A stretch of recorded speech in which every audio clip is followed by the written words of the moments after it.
જય અંબે એવરીવન। આજે હું થોડો અલગ વિડીયો લઈને આવી છું અને એ પણ ગુજરાતીમાં। તમે વિડીયો ફોટો જોઈને થોડોક અંદાજ તો લગાવી દેશો કે મમ્મી પપ્પાની ભાભી અને ભાઈ વેલકમ કરે છે। હા, તો તમે સાચું જ સાંભળ્યું છે। સૌથી પહેલાં તો મારા મમ્મી અને પપ્પા પહેલી વાર સાથે આવી રીતે યાત્રા કરીને આવ્યા છે। હા, 1-2 દિવસ માટે ગયા હશે, પણ આવી રીતે 1 વીક 10 દિવસ માટે સૌથી પહેલી વખત જ ગયા છે, કેમ કે પપ્પા મમ્મીએ અમને લોકોને મોટા કરવામાં એટલી બધી મહેનત કરી છે કે એની કોઈ હદ નથી। પપ્પાને પહેલાં હતું કે મારી દીકરીને ભણાઈ ગણાઈને સરસ કરી દો, ત્યાં તો મારા મેરેજનો ટાઈમ આવી ગયો અને સાથે સાથે ભાઈનું બી ભણવાનું ચાલુ હતું, એટલે પપ્પા મમ્મી એમાં જ વ્યસ્ત હતા। સાથે સાથે પપ્પાને ખેતરનું કામ બી હોય, મમ્મી બી સિલાઈ મશીનનું કામ કરે છે, સીવણ શીખવાડવાનું કામ કરે છે, પાર્લરનું કામ કરે છે, એટલા માટે એની પાસે બી ક્યારે પણ એવો ટાઈમ નથી મળ્યો। અને સાથે સાથે ભાઈને બી મોટો કરતા રહ્યા અને એમ કરતાં કરતાં એને બી પરણવાનો ટાઈમ આવી ગયો, તો એને બી મેરેજ કરાવી દીધા અને હવે મારા બંનેના મેરેજ થઈ ગયા અને પપ્પા મમ્મી થોડા ફ્રી થઈ ગયા, તો પછી પહેલી વાર એ બંને જણા ફરવા ગયા હતા।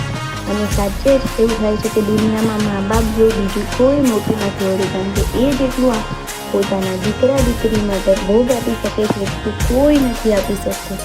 નિસ્વાર્થ જો કોઈ પ્રેમ કરતું હોય તો એ છે આપણા મમ્મી પપ્પા। મારા મમ્મી પપ્પા આવી રીતે પહેલી વાર ફરવા ગયા અને મને એટલી ખુશી થઈ કે એની કોઈ હદ નથી। અને એ ખુશીને વધારે ખુશી કરવા માટે મારા ભાઈ ભાભીએ મમ્મી પપ્પાનું બહુ સરસ રીતે વેલકમ કર્યું, એ પણ મને બહુ જ ગમ્યું।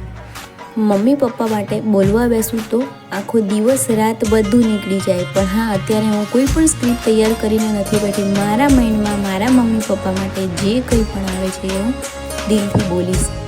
અને ભાઈ ભાભીએ મારું એ સપનું પૂરું કર્યું છે કે મમ્મી પપ્પાને સરસ રીતે રાખવાનું। મારા ભાઈ ભાભી મારા મમ્મી પપ્પાને બહુ સરસ રીતે રાખે છે, જેથી મને એ લોકોની બિલકુલ ચિંતા નથી। અને તમે જોઈ શકો છો કેવી સરસ રીતે એ લોકોને વેલકમ કર્યું છે।